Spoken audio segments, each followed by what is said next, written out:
Welcome to A Fork in Time, the alternate history podcast.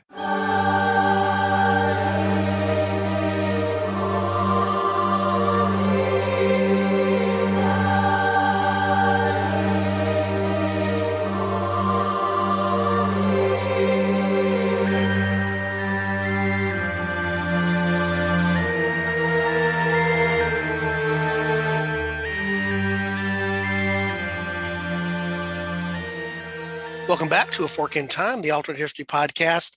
Occasionally, we like to depart from serious history on this podcast to go and chase what I call the whimsical episodes. That's the term that I have for them in my head when we're talking about doing one of these. And I'm joined today by some of our regular show contributors. In this case, it includes Mr. Eric Bond. Mr. Bond, how are you today? I do very nicely, Don. How about you? Not too bad at all. And I'm also joined by again, he has a number of different titles and a number of different roles, but most of you know him as the purveyor of the image that I see on the screen right now, which I think has shown up someplace else, which looks amazingly like the Death Star and the Apple logo all at the same time. That would be the man, the myth, the legend, Chris Coppola. How are you, Chris? Hello to the good people. Yeah, that's our standing running joke now. No matter how I set it up, that's what you're going to get. Today, I mentioned we're going to be doing something that's more of a whimsy episode, which is sort of getting us back into, you will have heard in our last episode, a little bit of an explanation about what's been going on in the real world and around the podcast here and while we've been sort of silent for a couple of weeks. So this is a good place to jump back in. May the 4th. Is the day before Cinco de Mayo on some calendar. Cross-reference another episode there, Chris. I saw the expression on your face. We did that episode about a year ago talking about Cinco de Mayo. But May the 4th has come to now be a recognized date, I guess, on a lot of calendars associated with, I don't know, a particular movie, guys. You guys familiar with this at all? You know what I'm referring to? A movie franchise by any chance? Bueller? Yes, the Ferris Bueller actually premiered on May 4th. Yeah, I don't think that's true. Well, also, it only had a TV show. Yes. What? Yes, which we have all agreed for the good of society to forget. Yes, we're talking about the infamous Christmas special. No, it was Wookiee Life Day special. Well, there you go. It was the Wookiee Life Day special. And for those of you that have never seen, I will find the link and put it in the show notes to a YouTube video. For those of you that have never seen the Star Wars Christmas special, I don't know if it's better to come into it sober or in some other state, but either way, it's going to be an altering experience for you. I will just leave it at that. And of course, we're talking about Star Wars here in May the 4th. Because of May the Force be with you. And we just thought it would be fun. We're talking about this around Oscar time. We never got around to doing it. So we'll probably reserve it for next Oscar season. But so many iconic movies that we know, and Star Wars definitely fits in that category. One of the early episodes of this show was around what if, Star Wars had never happened. So I'll put the link to that also in the show notes. For those of you that know Robert Koshu, who's now become a more regular contributor, that was his first appearance as a guest host back in the day on A Fork in Time. But Star Wars has definitely impacted culture, and it definitely impacted careers, to say the least. I was just sitting here thinking, who doesn't know probably the three most famous actors or actresses that were in Star Wars and the careers they had after that? That would be Mark Hamill, Carrie Fisher, and of course, Harrison Ford. It definitely changed their career trajectories, no doubt about it. But they weren't necessarily the people who might have played those parts. And so where this comes over to being a alternate history podcast is we're going to look just briefly at a world that didn't have those actors and actresses that we know that played those parts, but what if other actors and actresses had played those parts? And so this one is, again, it falls in that category of what I think of as being sort of more of a whimsy episode. This is not serious hardcore history, but it is impactful in terms of modern culture and, modern entertainment history anyway, if we change this a little bit. So I'm going to go around the room here, and I think we each have seen some of these things on the internet. I invite you to do your own Google search to sort of say who else could have played these parts. You will see names you never dreamed you would have seen associated with this, and working out the veracity of that is true. But Eric, you were the one that sort of suggested we come back around to this after talking about it as a broad topic. So I'm going to ask you first. I think of the iconic role in Star Wars. No doubt it's Luke, right? And he's the protagonist of the story. But probably in my case, I was a almost 10-year-old kid when the movie actually premiered. Action figures were there in my second grade classroom when they became popular things that were there, the little small action figures that were most sought after. Everybody, I think, maybe you wanted to be Luke, but most of us wanted to be Han Solo, I think, at the end of the day. So my first question for you, Eric, is who are some of the actors that you have heard were up for the role that eventually was landed by Harrison Ford for Han Solo? And let's talk briefly about just the career trajectory, I guess, change that would have had perhaps on Harrison Ford's career, but on some of these other actors as well. So who's the first one that pops into your head, Eric? For the first one that pops into my head, it would be Kurt Russell. You know, he was, of course, this probably one of the most famous like child stars to then become a legit movie star in his own right upon adulthood. He was in talks for the role, and I want to say he was one of the top two choices before they went with Harrison Ford, who there were some contractual issues in possibly having him cast as Han.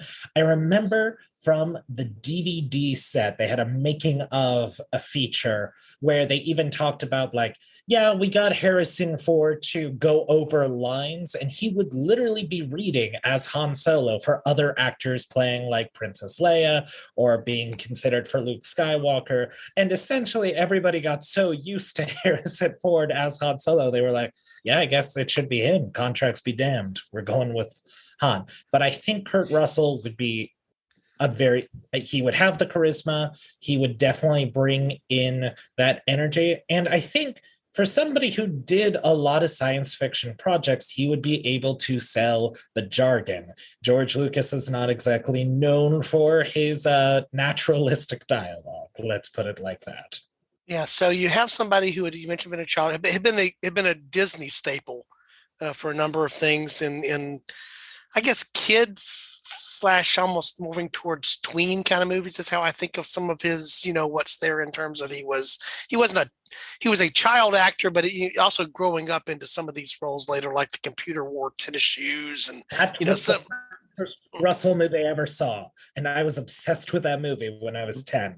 Yeah, so here, that's what 69, 70-ish. He's coming along there, so he's recognizable. He would have been if you'd put Kurt Russell on the movie poster, people would have known who that was, even more so than eventually we know who was there. But Carrie Fisher was not a household name. Harrison Ford was not a household name. Mark Hamill was certainly not a household name. When you discovered that the voiceover is being done, okay, James Earl Jones, I know who that is, kind of thing. But we know these names now. But I sort of agree with you. I can see Russell in the role because I think of roles that he did after that sort of played a little bit of the rogue, kind of hero, anti-hero, almost kind of thing. I think there's a lot of Han Solo in some of the roles that he took on for the next 10 years. Thinking a little bit about, in terms of just a little bit more of the grit, Escape from New York, I guess is probably what I remember him most for as being, a kid, but also, along the lines later, what was it, Big Trouble in Little China and stuff like that, where he sort of plays these more gritty hero kind of things. So I could see him in that role. Or especially the most gritty of all of his roles, Overboard with Goldie Hawn. Yeah.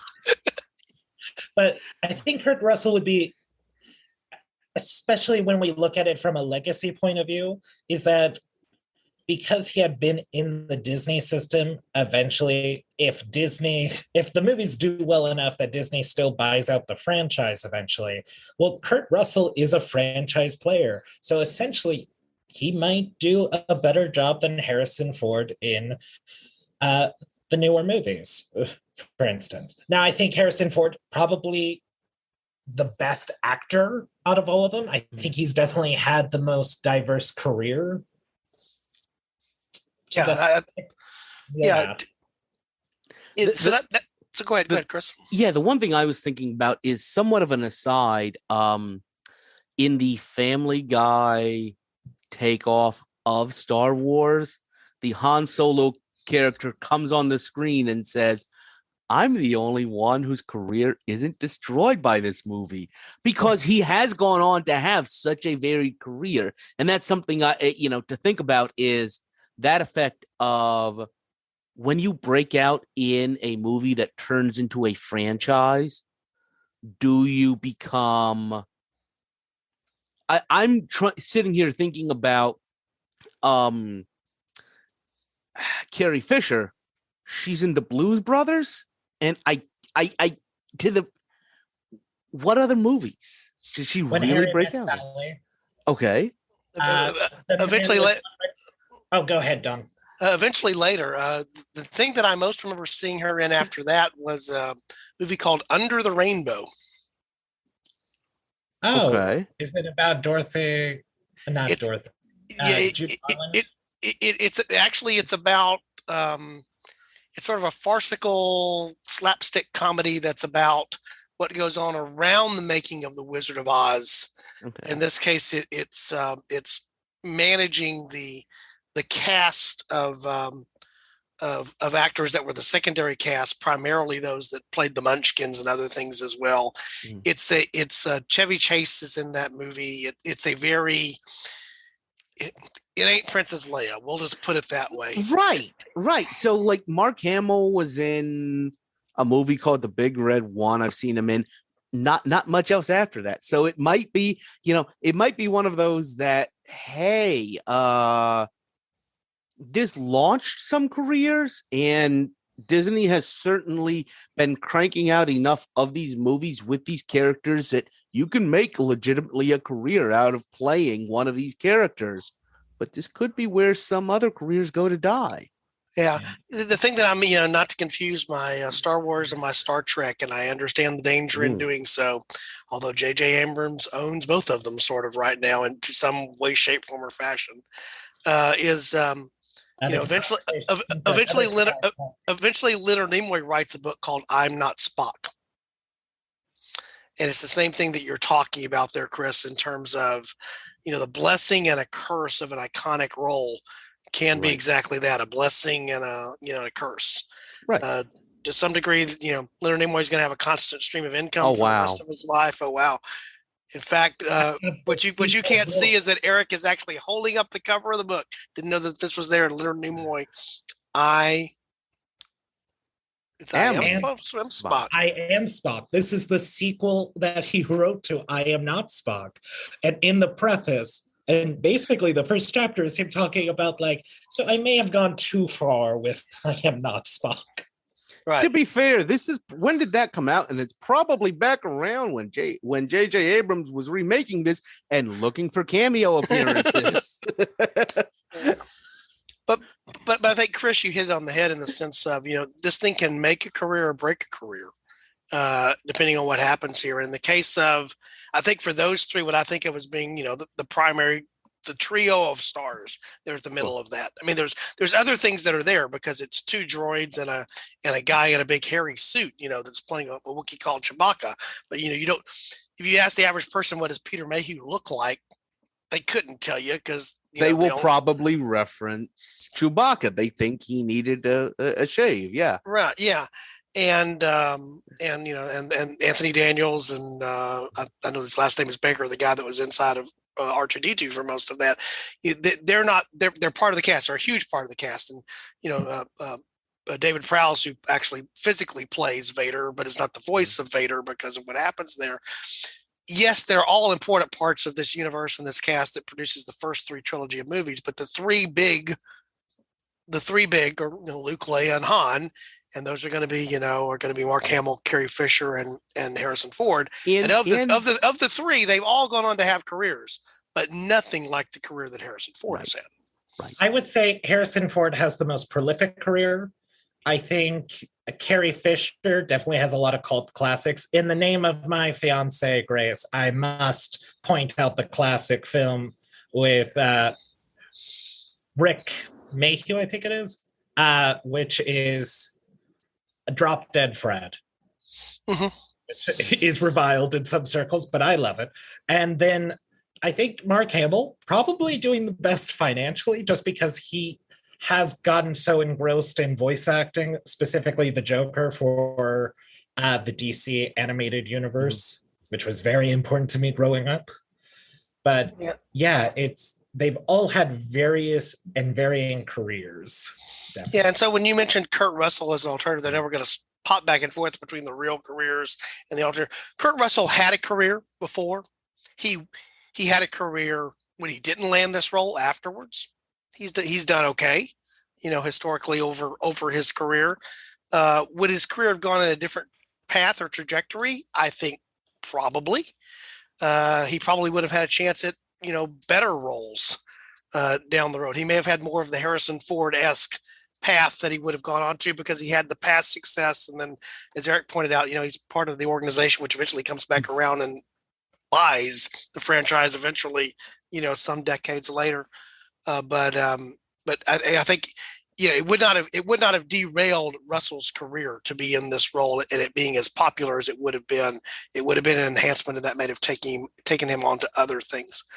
Just again to pop back for a second, Harrison Ford does go down the path of, then sliding almost fairly soon thereafter. I guess it's 3-4 years later into the other iconic role of his career. That's a recurring role, that being of Indiana Jones beginning with Raiders of the Lost Ark and through the Indiana Jones films. Interesting enough, there Tom Selleck was the one who could have landed or slid into that role, but Harrison Ford managed to slide over into that. So he has two long-running multi-film iconic roles in the sense of Han Solo and Indiana Jones. And Jack Ryan. That's true. Later, I guess he made 3 of the Clancy films, 4 of the Clancy films, at least 3, right? Well, there were I'm thinking 2, Clear and Present Danger and Patriot Games. Call back to our next episode. Forward to our next episode. Back because we just did it. Forward to it. Yeah. Yeah. But he's done franchises. Yeah. And also, one of my dad's favorite movies, Presumed Innocent. Which was a very different film. A film from the either late 80s or early 90s regarding Henry. A very different film. And I think that's an interesting thing. There was another actor which was mentioned for this, and I'm going to go ahead and throw this out there, as Sylvester Stallone, who has had some other success with other franchises, except he's playing the exact same character in both of them. Spy Kids. Right. It's 3D. I get it. Yes, fine. Yeah. And it's interesting there because Stallone, Rocky is the year before, I guess, Star Wars. Yes. So, but again, you think about the production timeline on films, we're talking here about the casting of Star Wars, I think probably actually being before the release of Rocky. So, it would have been the 1-2 punch of that's Rocky and he's a space pirate too, kind of thing, Yo, Leia. That's the first place that I want to go.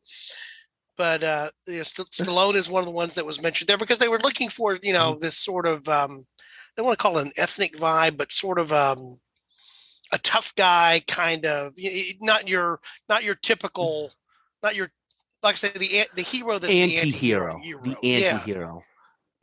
We talked a little bit about kind of the connection between, and I know we'll talk more about this, Lucas and Francis Ford Coppola, and kind of the Northern California artistic movement that led to a big push for cinematic anti-heroes, almost in reaction to the classical studio system of the Western, where he has to be wearing white. He has to be the good guy. Well, even in fact, in the production of Star Wars, for most of the movie, what is Luke wearing? White. It is sort of the white hat good guy kind of thing. Yeah. And Harris, the Han Solo character, is in the black vest. But Yeah. he's got that edge to him. He's got that anti-hero edge to him. Correct. So you mentioned there, you made the reference to Coppola. One of the other potentials that I've heard for, which is really weird to me. Just last night, I was rewatching one of my favorite films and involves him. One of the best performances I think that's ever been put down on film. But can you imagine Al Pacino as Han Solo? Apparently, there was discussions at some point. Apparently, there was consideration of him for the role. Anybody else struggle with that, or is that just me? No, I definitely am closing my eyes and picturing just when I thought I was out, they pull me back in when he's in the Dagobah system. Yeah. That just works for me on some level. I think Al Pacino would be a strange choice, mostly because he can do Shakespeare. I have part of my theatrical education was watching him. They had a pro cut of Merchant of Venice where he's playing Shylock, and it's like, okay, he is able to do more. He is able to do a range. Science, and we're gonna get into this topic eventually, but let's just here I'm putting it down. Star Wars is science fantasy in that it is combining science fiction and fantasy elements because they are relying on a magic system, but they have spaceships. So I always go with science fantasy to describe it.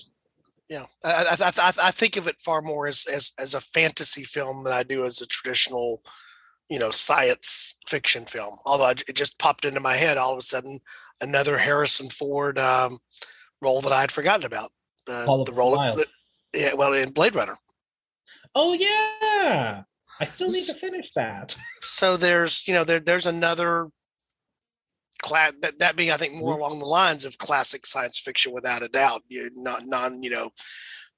Anyway, just Harrison Ford's had a good career. That's the one thing we could say that is sort of that I think is indisputable here. But I struggle with the idea of a Pacino in the role, just because I don't think of him as being, although he certainly proved it later in later films, things like Scarface. He can be an action guy. There's no doubt that he can be an action guy. But so much of what I think of him being around is sort of more of a brooding character figure, where it's around, and how that would have portrayed into, as Eric well points out, a science fantasy sort of kind of genre would have been an interesting take on that. Yeah. Have you seen a Dungeon Siege Tale? It's a U-Bowl movie. I can't remember, but it's Ray Liotta plays a wizard. He plays a wizard, and he's still Ray Liotta. Ray Liotta, great actor. I don't think he could. There's just a psychological shift you need to make when you're doing a fantasy work that some actors just can't make that jump. Yeah, I agree. Having said that, again, got Michael Corleone in Godfather and Godfather Part 2. You will be hard pressed, I think, find any better portrayal on film everywhere. So he may have made Han Solo work. It just wouldn't have been the Han Solo that I would have remembered from my youth.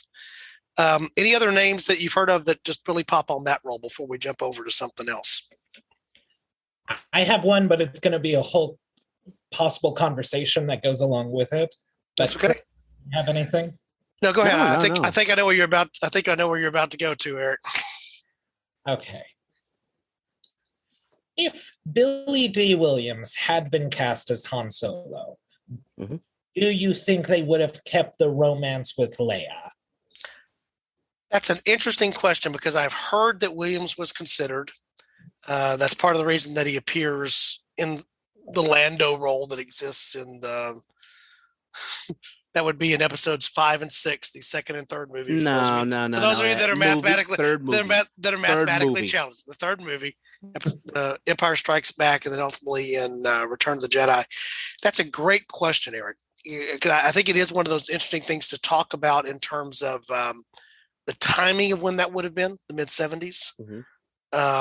This was a big budget film. taking something of a chance for a studio. I mean, we don't think of it as a chance now because it worked. Looking back on it now, but in fact, if you go back and listen to the episode that we did on this show, talking about, Robert speaks about just remembering what it was like in the theater, that opening sequence where the large, where the rebel ship is being chased by the Star Destroyer, and that was, for 1977, that was something in terms of the special effects and the feel of it and all that. So this is a big budget film, but casting a black actor in that prominent of a role still went against, I think, a lot of what was considered to be safe bets by studio executives. And to your point, Eric, would there have been the romance triangle that we know of later, which gets really weird when we discover more in later films about what that's about? Call forward to the episode we just got done recording, and we'll released next time. Yes, there you go. If you like the idea of, stay tuned for Wed Like an Egyptian, which is going to be the next released episode, and that has nothing. It has nothing to do with Egypt, believe it or not, in any great degree. But it's about the only place we didn't touch in that episode. We might need to go back and do an extended cut, kind of a Blade Runner thing going on. You're right. Oh no. I think do we keep or lose the voiceover depending on which cut you're talking about for Blade Runner 2? Eric, to your point, I think it's unlikely that would have been part of the story. Yeah, and to me that was always like a pretty central part of Star Wars, because at heart I'm a romantic. But it was just, there was always this back and forth thing of like, are we going to have Luke and Leia get together? Because that was a late term decision for them to be siblings. And there was even like, I think it's called The Mind's Eye, which was a novelization, which was supposed to be the next movie. And it was proposed and it had gone back and forth, which gets rid of Han as a supporting character because of Harrison Ford having doubts of, did he want to continue with a sequel and see where that went. But even up to like 2004 with Hitch, starring Will Smith, originally he was supposed to act alongside Cameron Diaz, and the studio said, no, I don't think we can have a movie with Will Smith, one of the most bankable African-American stars, romance a white woman if the plot is not specifically them addressing we're in an interracial couple. And even the latest Star Wars movies have had this issue of utilizing Finn and his own, are they going to get together? Are they not going to get together? Romance with Rey, which has been another huge subject of controversy. So I do agree with you, unfortunately, Don, that probably they would have left it out. Yeah, and maybe, and then the question is, how is the movie? We've talked. In fact, what we're going to talk about here, what we have to talk about here, which is why I think this is interesting, but is what was the impact on careers or on the movie by the casting choices that go both ways? Mm-hmm. That would have been a casting choice that would have had an impact, I think, on the narrative of the movie. Or if it didn't have an impact on the narrative of the movie, it's sad to say, but in 1977 America, it would have an impact on the reception of the movie in the public. This was not something that anybody had to get over in terms of their head, the fact that it was an interracial potential romance or even if it wasn't played as a romance in that, because it's the banter back and forth of which one of them was going to get the girl, so to speak. That's why it's sort of at that point the ambiguous triangle. And of course, everybody's rooting for Luke until they find out what they find later, which is why it can't go down that path, which is why it changes in The Empire Strikes Back. But I think America wasn't ready, for better or for worse, in 1977 for that to be what played out on the screen. And so if you cast a talented actor, in the case of Billy, I think Billy D. Williams could have played the role, because he showed that sort of in the Lando role, how he had the chops for that particular role. It wouldn't have been a case of whether he was capable of pulling off, but how well it would have been received by the public. Well, and I think I would dare say Han would be even more kind of sexier than Harrison Ford is able to pull off. Because sometimes Harrison Ford comes off as a little creepy in Empire Strikes Back when he has to do the romance scenes. And Billy D. Williams would have played it perfectly. Yeah, So the one thing I'm thinking about is the other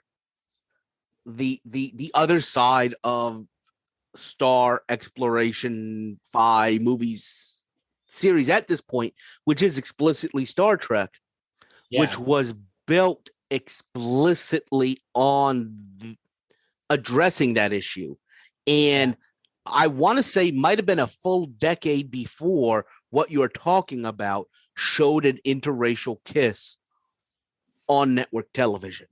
Correct. So, part of me says one of the reasons that this might have affected this is I'm going to reveal myself here, and I think it's fine to say this. Star Wars is a little more on the fantasy, on the strict entertainment, and Star Trek kind of always had more of a technology and a social commentary focus, if that makes sense. I think that's a fair thing to say. Star Trek were really more 1 hour moral plays that were set in against a science fiction backdrop in ways that they could do that. The purpose of the release of Star Wars was to make money for a studio. I mean, that's what its primary purpose was. And George Lucas, he attempted to buy the rights to Flash Gordon. He couldn't get that. He did talk to Gene Roddenberry about adapting Star Trek as a film. That was one of his ideas before eventually writing the Star Wars screenplay, which has been adopted into a graphic novel, and it is wild. It is so poorly written. A character literally says, it's Padme. I think I love her. Love. What is that to a Jedi? Yeah, so they cast Shatner. Yeah. Yes. This is one of those things where the audio medium cannot do it justice, because I want to do things with my arms while I'm talking about this. To me, part of the reason I started with the Han Solo character is I think it is the most pivotal, interesting set of alternate casting choices, and also because, again, of the three, as I've sort of referred to them, Harrison Ford definitely goes on to have the largest career post Star Wars. I think, not to say that Carrie Fisher and Mark Hamill didn't have careers, but nothing in the arc of what Harrison Ford enjoyed, both in terms of diversity and then also success. So I think that's why I started with that as a character, because you can put other people in the other roles, and I don't think it's as noticeable in terms of the impact of what it would have done to their careers or what it would have done to the film. Well, the last thing I'm just going to say is, just philosophically, Luke is who we all are. Han Solo is who we want to be. I think that's true. Or, it's the, I think in the case of in the case of the Solo character, it's that men want to be him, women want to be with him, kind of thing, in terms of that bad boy attraction thing. He's got that edge to him, which is what they play on in the subsequent films, is sort of the tension, between, well, she's a princess, and he's a smuggler. There's that interesting thing of, princess versus smuggler. And this is the only other thing I'll say, because, we get to fast forward to 2022. I was having this conversation a couple of weeks ago with somebody.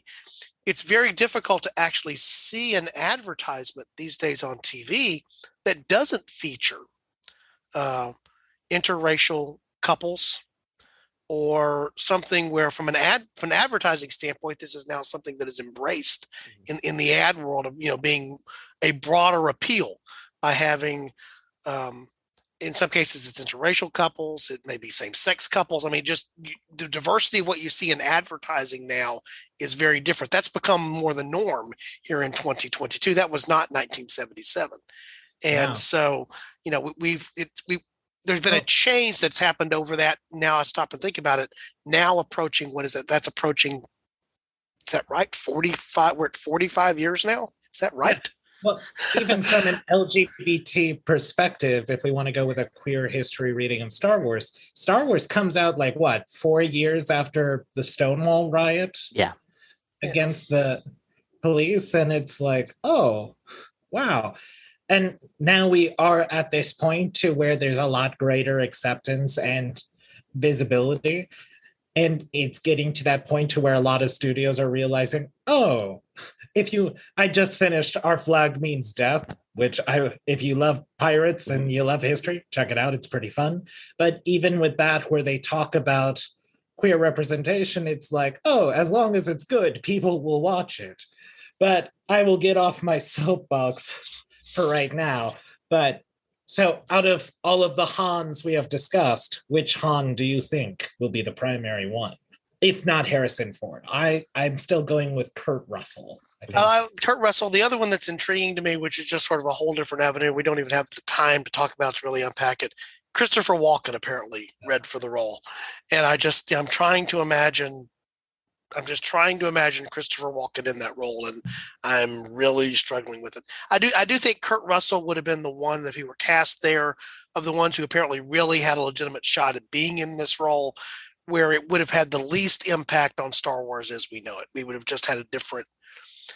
When we said Han Solo, we would have recognized, Kurt Russell pops into our head instead of Harrison Ford, and we'd have been okay with that. I think it's the least impactful in terms of the actual movie, and probably in terms of the actor having a career path. Kurt Russell probably has a little bit better career path as a result of that. And I don't know if Harrison Ford lands on his feet and still does what he does, because we don't know without Star Wars, is he offered the role of Indiana Jones? Does he? Another movie just popped into my head. One of my favorite movies, actually, Witness. That's a very different role than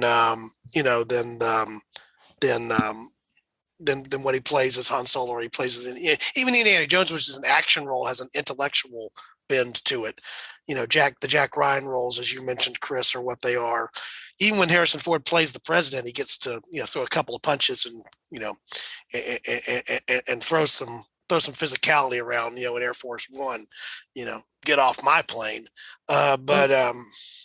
Also, Kurt Russell might just have been easier to deal with, because Harrison Ford, it was always like a whole back and forth of like, is he going to sign on for the next movie? He wants his character to die in Return of the Jedi because he's getting bored. Kurt Russell might just be a better, more calming presence to work with for a franchise. I agree with that, and may have made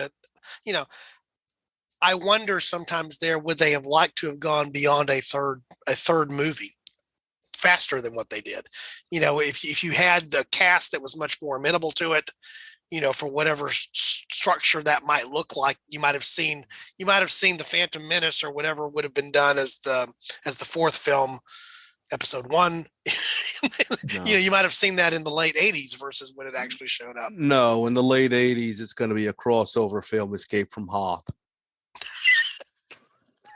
Well, where they drop Governor Tarkin into a penal colony and you go to town. Yeah, there was a plan for 9 movies originally. Or at least that's Lucas's story that he likes to tell. And Lucas likes to change the story a lot, to be fair. Even after he's released the movie. Yeah. One of my favorite suggestions for a different director for Return of the Jedi, which as a child was my favorite of the Star Wars movies, I'm not going to deny it, David Lynch, which would have just been a very strange choice. It would have been a strange choice. And by the way, that's about the time of Lynch's Dune. Been a little bit before Lynch's Dune, which was 84, I think, and Return of the Jedi was in 83, if my memory is serving. Those are my formative high school years. I should be able to remember them pretty well. But wow, David, it would have been very different. George Lucas would have said, bullet dodged. I'm just now trying to imagine Ewoks under Lynch's direction. That's the whole thing I'm just trying to get my head around, and I can't even get there. So let's shift over to the other roles, so we're not just all Han Solo all the time. The second most interesting one to me is the role of Leia and the alternatives that could have been there. It's interesting that Carrie Fisher. I'll let Eric go here in a second about another Carrie, potential relations to Carrie in another actor. In this case, the movie Carrie. But Carrie Fisher is unique in the sense that she has Hollywood connections, who her parents are, Debbie Reynolds, but she was not a known star. She was not a known quantity by any stretch of the imagination here, but certainly fit the physical appearance, I think, of what Lucas wanted in that role. Someone who had the looks, but was sort of an action oriented type of thing. But Eric, you were sharing what you were talking about off podcast. Probably the closest thing that actually happened here was she actually cast and they sort of swapped positions, or who was the actress that could have ended up being a princess from Alderaan? So our miscongeniality, if you will, for Princess Leia was none other than Sissy Spacek. Sissy Spacek, she's probably most well known for being the titular role in Carrie, though she was also in movies such as Badlands in 1973, among many others. And essentially, George Lucas and Brian De Palma, who were pals, they were in that same kind of clique with Francis Ford Coppola and Steven Spielberg. They were hosting auditions together for both of their movies, Carrie and Star Wars. And Carrie Fisher had read for Carrie and was one of the front runners for that role. And Sissy Spacek was the front runner for Princess Leia. And eventually they basically had them read at the same time and thought, I think she would be just a better fit for our movie here. And then we'll give you Sissy Spacek for Carrie. And so Carrie is released a year ahead of, it's in 76, it's released a year ahead of Star Wars, but I think you mentioned she had been in other roles. I don't think there were very many people that necessarily would have seen Sissy Spacek go, I've seen her before. It wouldn't have been, that's Sissy Spacek before Carrie. I think she's well known because of Carrie, and she's known after that for, as we mentioned, other roles here, probably most notably in the near term after that being coal miner's daughter. So I'll come back and circle on that here in a minute. But if Sissy Spacek is your Princess Leia, how do you guys take that? Do you buy that based upon what you've seen of her work after it? God, that would be such a weird take, because I've mostly seen her in just very kind of passive, detached kind of roles. Like Carrie, she's amazing in Carrie. Don't get me wrong. I really also like her in Badlands when she's playing off Martin Sheen. But again, I have that same kind of concern of can she sell a fantasy movie? And I don't quite know. Unfortunately, I haven't seen a lot of Sissy Spacek's other movies, but Don, you're from Texas. Sissy Spacek is from Texas. There must be a film library dedicated to her. If there is, I don't know where it's at, and I can only think of a few of her. I mean, I know she was in. She had a bit part in JFK. She plays Garrison's wife. In that I've seen her in a lot of supporting roles, I guess, is the point that I'm making. And to your point, sort of more passive roles. Even in the one film I probably am most familiar with her being in a starring role would be Coal Miner's Daughter. That's just so different, in terms of trying to connect that to Leia in Star Wars. That's I can't even get my head around, connecting those two things together because the roles are just so different. One's a biopic, one's science fantasy fiction. They're just, the genres are not even where you can even get yourself around that. So again, she's a talented actress. We know she's a talented actress. She's been nominated for did she win an Academy Award? Am I thinking correct here? She did win an Academy Award. She was also in The Help most recently. Yeah. So part of what I think it's easy to get a dangerous path to go down is you can't imagine them in the roles, but then, wait a second, they're professionals. they would have been able to manage the role, in some way, shape, form, or fashion. But it just seems so different. I mean, the other one that I remember seeing most frequently as an alternative casting here was Jodie Foster, who, to me, Jodie Foster is almost like the female Kurt Russell in this scenario at this point in her career path. She's done Disney films, I guess what Freaky Friday has come before this, and some of the other things that are there. I can easily see Jodie Foster stepping into that role, just like I could easily see Kurt Russell stepping into the Han Solo role. To me, that's not as much of a departure. And I find it interesting that you mentioned Jodie Foster, because something that I was kind of mulling over in my head was Leia in the movie is an action star in her own right. Yes, there's the romance component, but she is an active participant in this plot and in what is going on. And that also was pretty unusual for a fantasy action movie in the 1970s. So I'm thinking about people, actresses of that period. I can't think of, and this may be why we're having difficulty coming up with people who we could see being that, because there weren't roles where we got to see them doing that. Yeah, she was a damsel, but she wasn't a damsel in distress. Mm-hmm. Right. She very much is. Think about the iconic scenes where you guys have a plan. You have to take charge of my own rescue here, kind of thing. A very different role, and I'm also thinking about just what baggage would have been brought to the role in the case of Foster. I mean, Foster had been in Taxi Driver, and she was when Star Wars came out, so she would be a significantly younger Princess Leia. Yeah, and again, back to your point, Eric, about asking what impact might that have had on the actual script of the movie. Would it be would it be something that we actually ran into a couple of years later? Would it have been that little creepy thing of, yeah, she looks older, but Brooke Shields is kind of young, whereas that the audience is aware of the fact that, okay, yeah, this is all a movie and this is all, but, is she, is it okay for her to have, well, let's just put it this way, if it's still Harrison Ford who's engaged in a love triangle there, that has a little bit more of a creepy feel to it, right?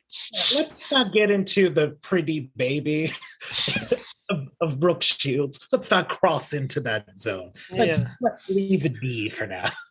But I do have, she's not discussed as having been cast, but who I think would have made a really, I have two actresses in mind of who would have been a really good Leias. Okay. The first is Olivia Hussey, best known for movies like Black Christmas and Zaffarelli's Romeo and Juliet. Yeah, I think she would do a great job. She can maintain a British or American accent, which Carrie Fisher unfortunately sometimes could not do. I love it. R.I.P. And then the other choice would have been Jessica Harper, kind of B-movie actress. She was in Suspiria. She was in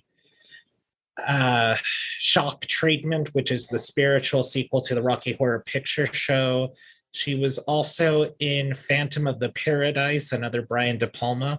If you look up photos of her, you've probably have seen her around. Yeah, in fact, I just had to do that. I Google searched while we were talking. It's like, oh, I recognize her, but I couldn't have connected the name with the face just right off the bat. Yeah. If you need a crazy watch, Phantom of the Paradise, it's marvelous. And so she would have been the right age and the right look for what I think we're going for there. I mean, it's interesting that one of the other casting calls that I saw was Cindy Williams of Laverne and Shirley fame, who, when you see Cindy Williams, yeah, I could have seen her physically as Leia. I don't know what the acting chops would have been around that, but I could see her physically in that role pretty quickly. I guess the last place, just sort of closing out the three here, Mark Hamill. Of course, right after Star Wars and in the period of time between Star Wars and Empire Strikes Back, he had he was in an accident, had injury to his face, cosmetic surgery. His look changes, is restored, but he looks different. But man, in the original Star Wars, he is that, he looks like the young hero, doesn't he? I mean, it's like he's out of central casting to me.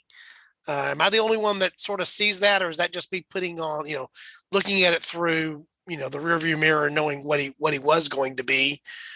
Just to me, I can't imagine anybody else in that role because he fits the look of that role as much as anything else.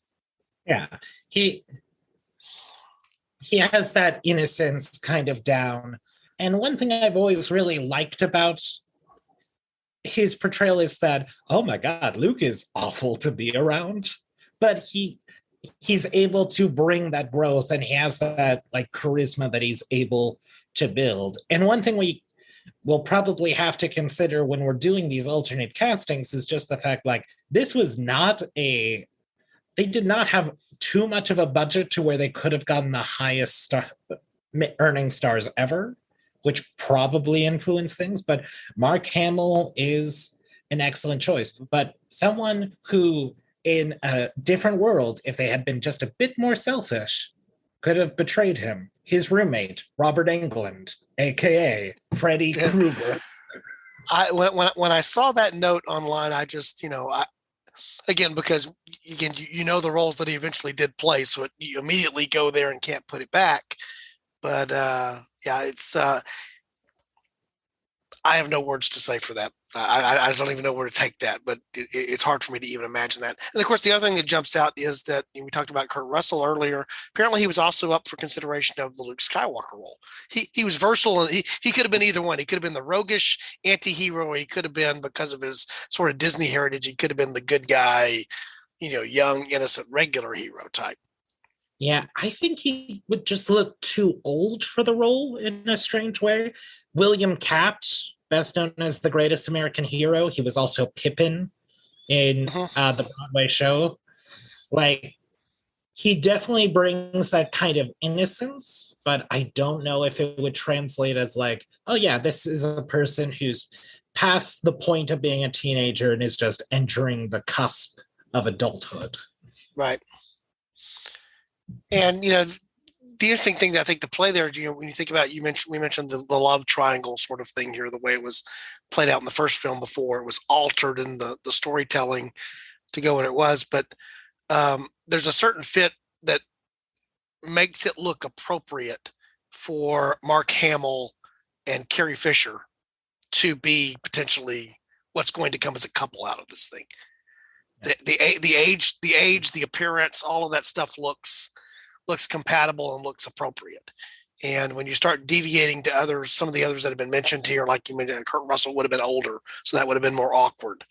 Or some of the other things that are there, I think it's tougher to imagine how that would have worked the same way that it did. And of course, we are all guilty of the fact that it's tough to go back and unknow what you already know about who the cast is. It's hard to imagine somebody else in that role. The actor we mentioned earlier, I can't imagine anybody else playing Michael Corleone besides Al Pacino. That's because Al Pacino played the role, and that's who I saw play the role. So it's hard for me to imagine somebody else in the role. Yeah, that's why I didn't invite you to my stage adaptation of The Godfather, where I played Michael Corleone. Okay, Eric, I can believe you in that role now to a degree, but you probably found yourself struggling on what little bit of acting I did, not channeling the things that you had seen Pacino do in the role, right? I mean, it's that is true. I would be the Fredo role. I'm very much aware of my gifts of like, oh yeah, I'd nail the hell out of Fredo. But yeah, it's hard to imagine. I think it would have to be some other like up and coming star, if anybody, who was like fresh faced and able to do it. I just don't think of the people who we have on the record could do the job. Yeah, I did find a fun side note for Lando though. Hey, what's that? Yaphet Kotto, aka Agent Bill Mosley, FBI, from Midnight Run. And again, I have the problem there getting anybody but Billy D in the role. So it's like Yaphet Kotto, he's great. Funny fact, Yaphet Kotto was considered for the role of Jean-Luc Picard in Star Trek: The Next Generation. Really? I didn't know that. Yeah. Yeah. The other thing that just popped into my head, it's interesting how this, how we often mentally ping pong as we're going through recording an episode here and what goes on with that. But one of the things I was struck by is that when you come around to the casting of the next trilogy, and so they're looking at the casting of Anakin, the role of Anakin, which they know is going to be this is the Anakin that will become not the child Anakin in Phantom Menace, but will be the older Anakin in the next two films. They end up with Hayden Christensen. And I'm not a Hayden Christensen fan. I will go on record as having said that.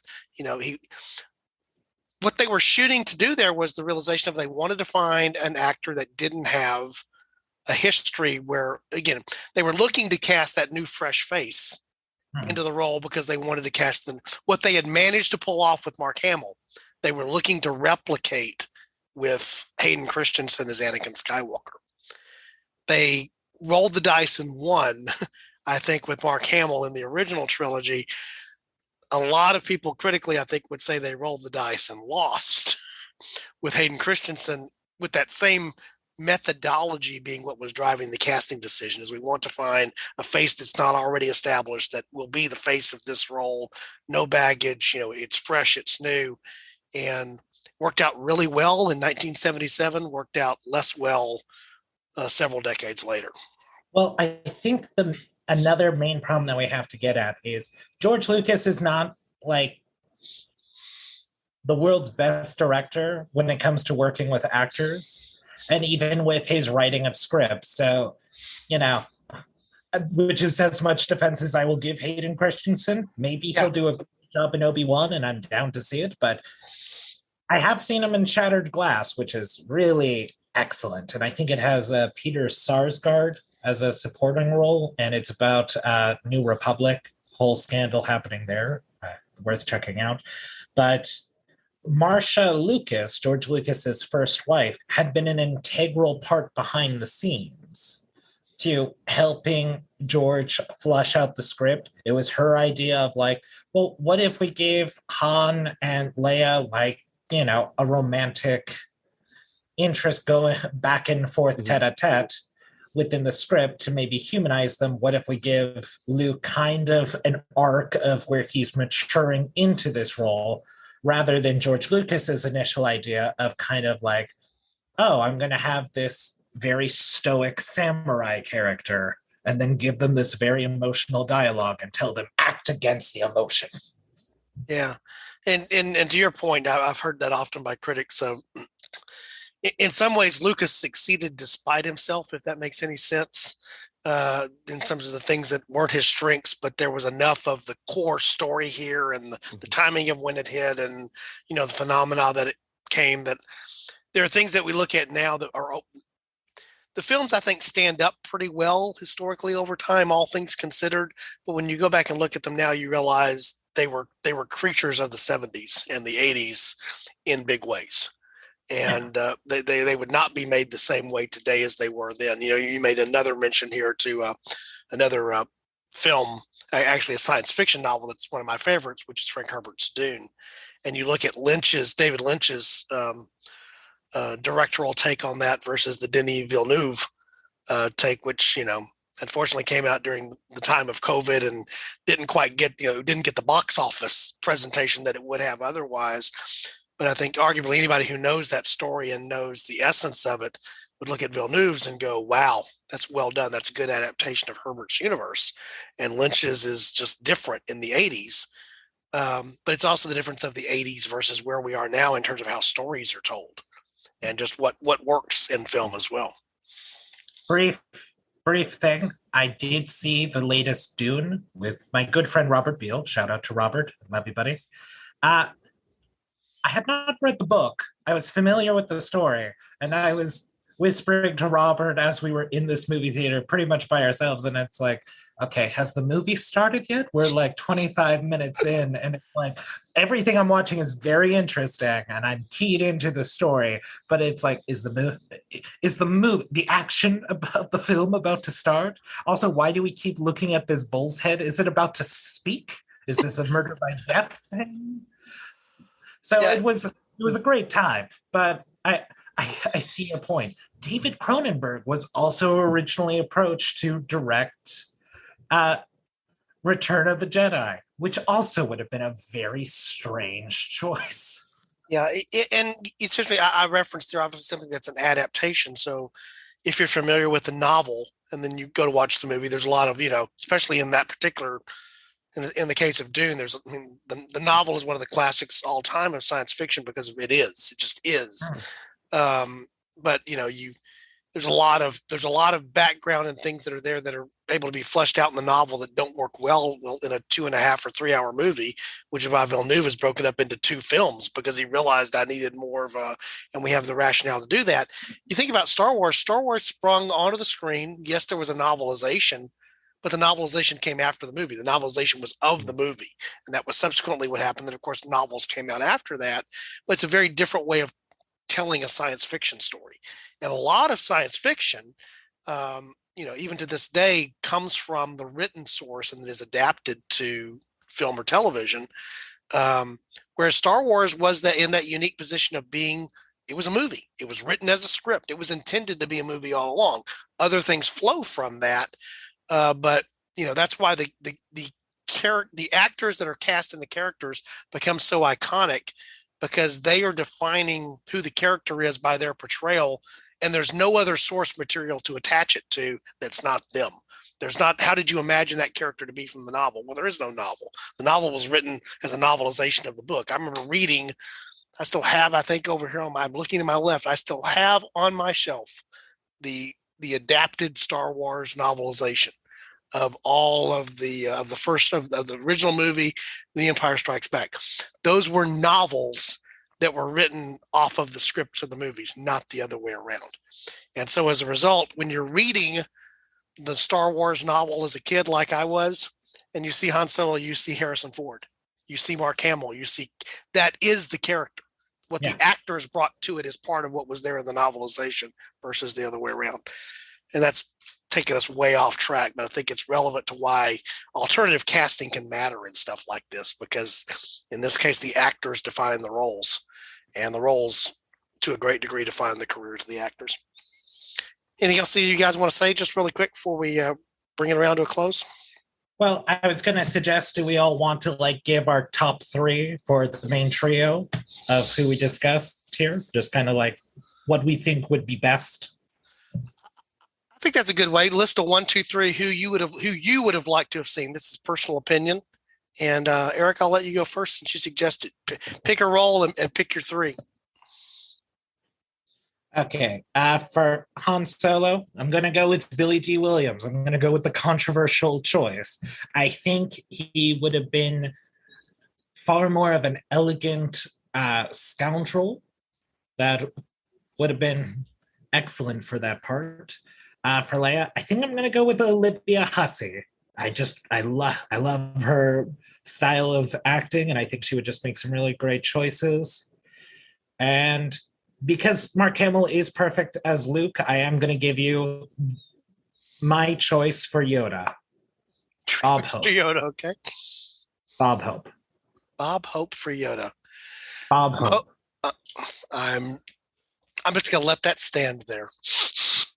I love Bob Hope. I love the Road 2 movies. Don, you can't change my mind on this. I now have Hope speaking in reverse syntax. I can't get my head fully around that.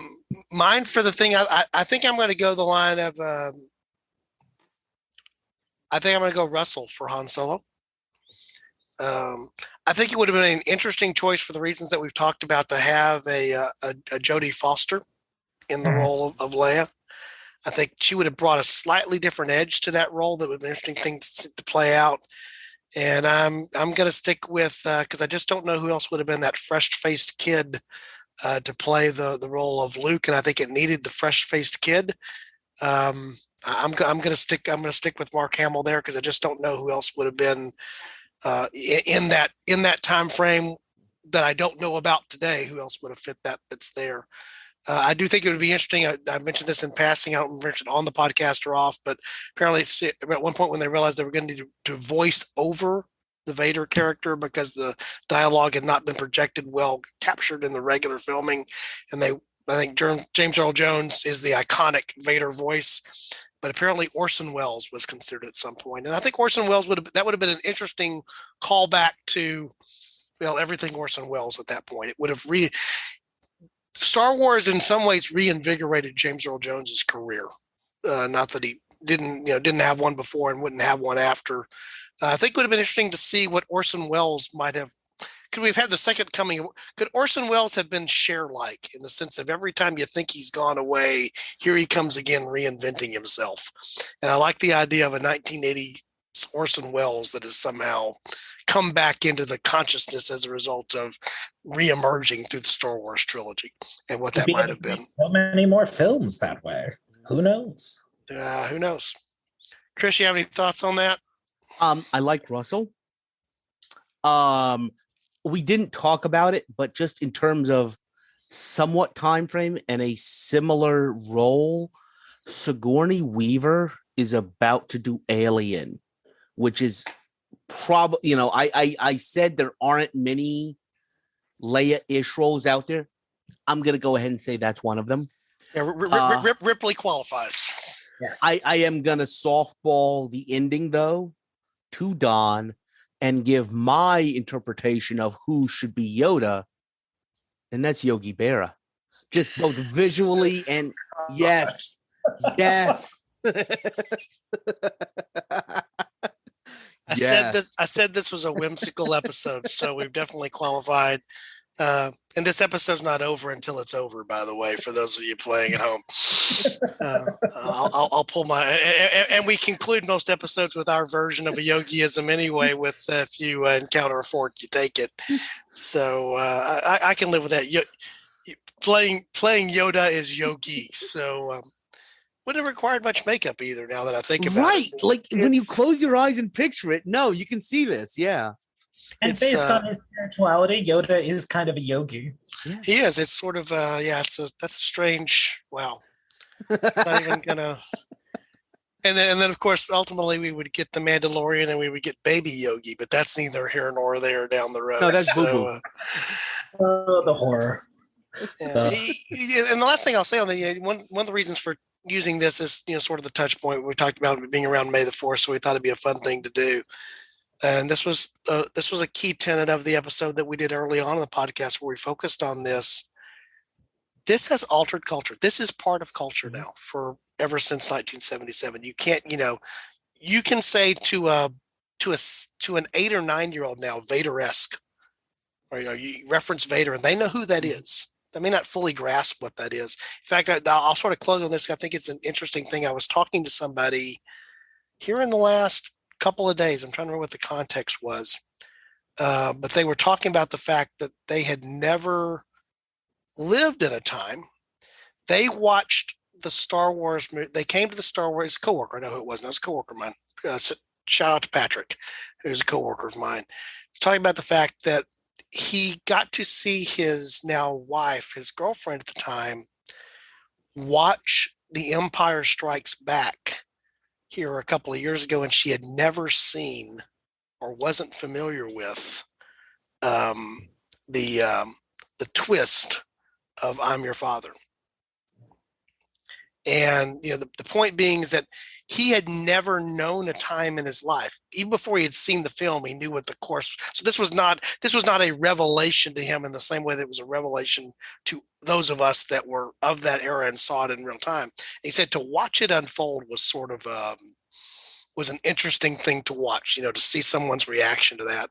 We were talking about other similar things in the fantasy realm of those that were familiar with George R.R. Martin's Game of Thrones. Those of us that had read the books and knew that, spoiler alert here, Ned's gonna die in season 1. Okay, those of us that knew that was coming, but those of our coworkers or friends who were watching, who were just watching and didn't know, or there was, in fact, we referenced several other things in the Game of Thrones, the Red Wedding and other things that were of that ilk. You knew they were coming. It's like, just hold on, something's coming.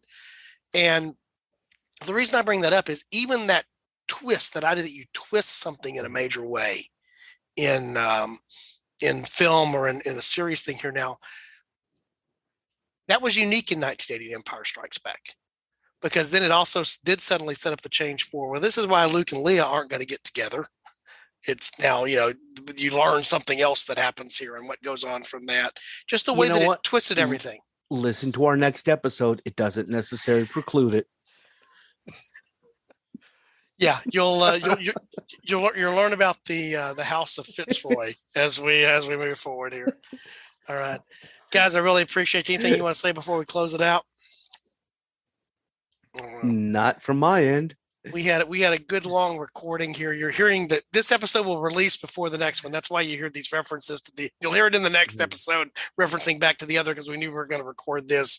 So we're releasing them out of the sequence of recording them back to back. Eric wants to say something. May the fork be with you. May the fork be with you. Ooh, we now have an episode title. I wasn't sure where the episode title was going to go, but now I know. May the fork be with you. I am going to say I am probably going to be that one person who insists that this was the first episode, even though the next episode was designed to come out late. Yeah. Or what you're doing the take on there is how the following sequence of numbering 4, 5, 6, 1, 2, 3, 7, 8, 9. Yes, it's a variant of 1, 2, 3, 4, 5, 6, 7, 8, 9. Yeah, I have to say Eric made reference to it earlier. I remember as a kid, we had book clubs that we would order through at school. I'm dating myself for those of you that know that the Scholastic book order process. If you're familiar with that, and one of the things that was like this little.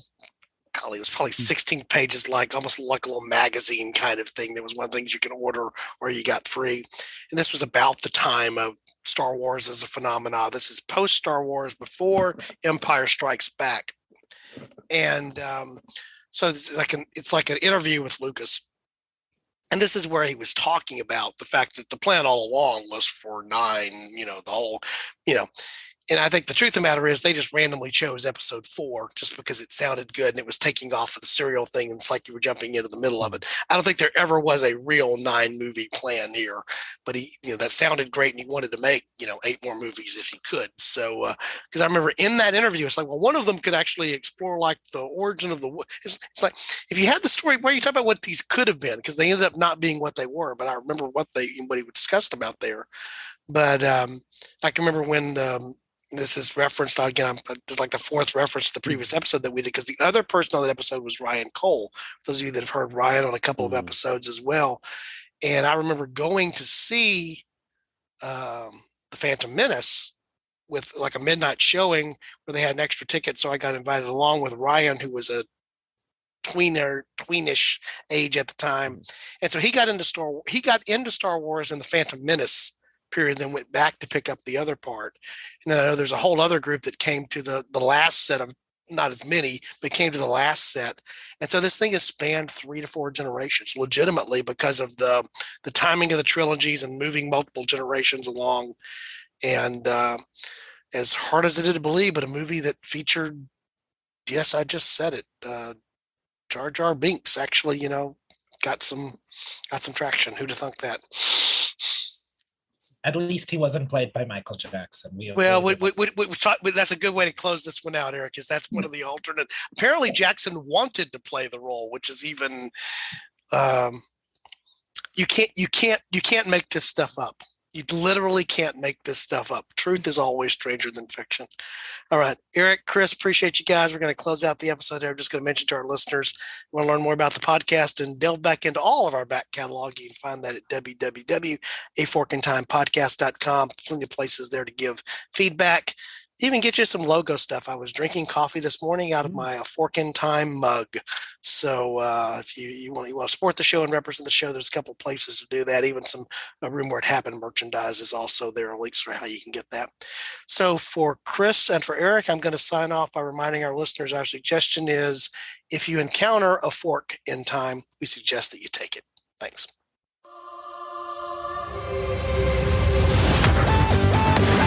Thanks for listening to A Fork in Time, the alternate history podcast.